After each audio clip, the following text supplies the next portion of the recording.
Start. दुनिया में अंतर्राष्ट्रीय संबंधों की वास्तविकता यह है कि यहाँ न तो कोई स्थायी दोस्त होता है, न स्थायी दुश्मन और न ही कोई स्थायी गठबंधन। राष्ट्रीय हितों के संवर्धन के लिए समय, परिस्थिति और रणनीतिक लाभ के अनुसार दोस्त एवं दुश्मन बदलते रहते हैं। इसी तरह तेल के कारोबार के दो मजबूत साथी माने जाने वाले सऊदी अरब और संयुक्त अरब अमीरात के रास्ते अब अलग अलग हो गए हैं। सऊदी अरब नियंत्रण और संतुलन के यथार्थ को स्वीकार करके पाकिस्तान के प्रभाव में चीन की ओर से जाने को तैयार है। वहीं संयुक्त अरब अमीरात ने ओपेक से अलग होने की घोषणा कर रणनीतिक स्वायत्तता का संदेश दे दिया है। दरअसल तेल की दुनिया में मजबूत हैसियत रखने वाले संयुक्त अरब अमीरात का यह निर्णय आर्थिक साधनों का रणनीतिक उपयोग बेहतर तरीके से करके अपने भू राजनीतिक लक्ष्य हासिल करने की कोशिश नज़र आता है। पैरा। मध्य पूर्व की सबसे प्रतिस्पर्धी अर्थव्यवस्था संयुक्त अरब अमीरात का लक्ष्य वी द यूएई 2031 योजना के तहत सतत विकास और एक ज्ञान आधारित अर्थव्यवस्था का निर्माण करना है। वह मध्य पूर्व की धार्मिक और सामरिक प्रतिद्वंद्विता के शिकंजे से बाहर निकलकर तथा तेल पर निर्भरता कम करके पर्यटन, कृत्रिम बुद्धिमत्ता और एरोस्पेस पर आधारित विकास परियोजनाओं पर ध्यान केंद्रित कर रहा है। भू अर्थशास्त्र आज की विश्व व्यवस्था का महत्वपूर्ण आधार बन चुका है। विभिन्न देश अब व्यापार, निवेश और तकनीक के माध्यम से अपनी शक्ति और प्रभाव बढ़ा रहे हैं, जिससे वैश्विक राजनीति का स्वरूप तेजी से बदल रहा है। भौगोलिक रूप से होर्मुज जलमार्ग के पास स्थित यूएई एक प्रमुख वैश्विक व्यापारिक केंद्र है। वर्ष 2015 से भारत के साथ उसकी रणनीतिक साझेदारी और अब ओपेक से अलग रुख उसकी बढ़ती भू राजनीतिक महत्वाकांक्षाओं को दर्शाता है। पैरा। अमेरिका, इजराइल और ईरान के बीच युद्ध में संयुक्त अरब अमीरात ने ईरान की तरफ से कई हमलों को झेला है। ऐसी परिस्थितियों में उसके आगामी कदम महत्वपूर्ण हैं। मध्य पूर्व की राजनीति पर गहरे असर डाल सकते हैं। यूएई के अमेरिका, इजराइल और भारत से मजबूत संबंध हैं तथा मध्य पूर्व की बदलती परिस्थितियों में इसका व्यापक रणनीतिक एवं आर्थिक प्रभाव देखने को मिल सकता है।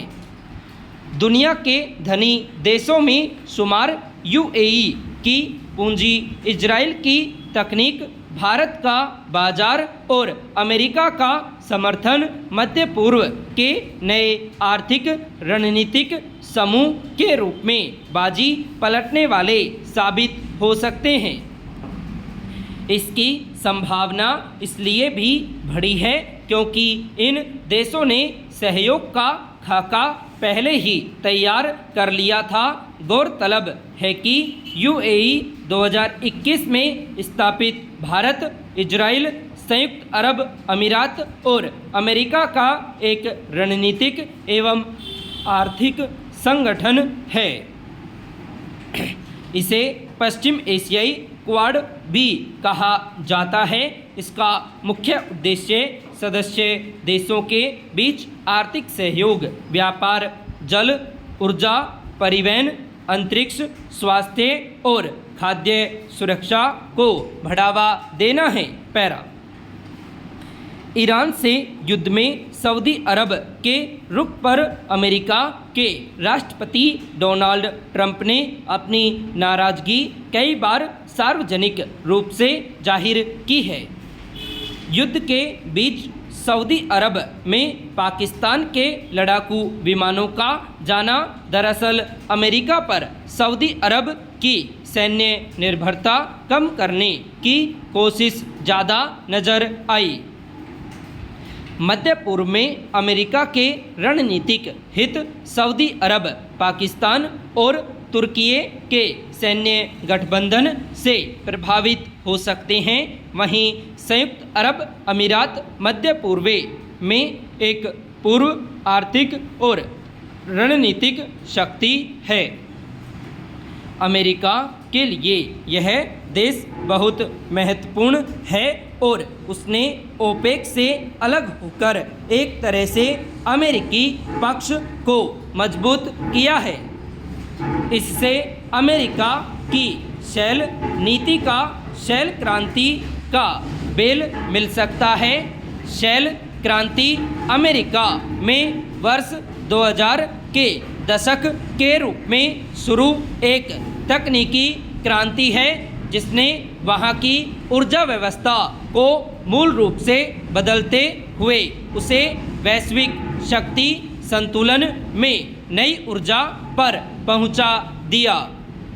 नई तकनीकों के माध्यम से अमेरिका ने चट्टानों में मौजूद तेल और गैस का बड़े पैमाने पर उत्पादन शुरू किया। नतीजतन कभी ऊर्जा के लिए पश्चिम एशिया पर निर्भर अमेरिका स्वयं इसका प्रमुख उत्पादक और निर्यातक बन गया। पैरा। ऊर्जा आत्मनिर्भरता ने अमेरिका की विदेश नीति को अधिक स्वतंत्र बनाया है। अब उसे मध्य पूर्व के तेल पर निर्भर रहने की मजबूरी नहीं रही। इसके साथ ही वैश्विक ऊर्जा बाजार में अमेरिका की बढ़ती उपस्थिति ने उसे आर्थिक और रणनीतिक दोनों स्तरों पर लाभ पहुंचाया है। ऊर्जा निर्यात के माध्यम से उसने न केवल अपनी अर्थव्यवस्था को मजबूत किया बल्कि यूरोप और अमेरिका, एशिया के देशों पर भी प्रभाव बढ़ाया।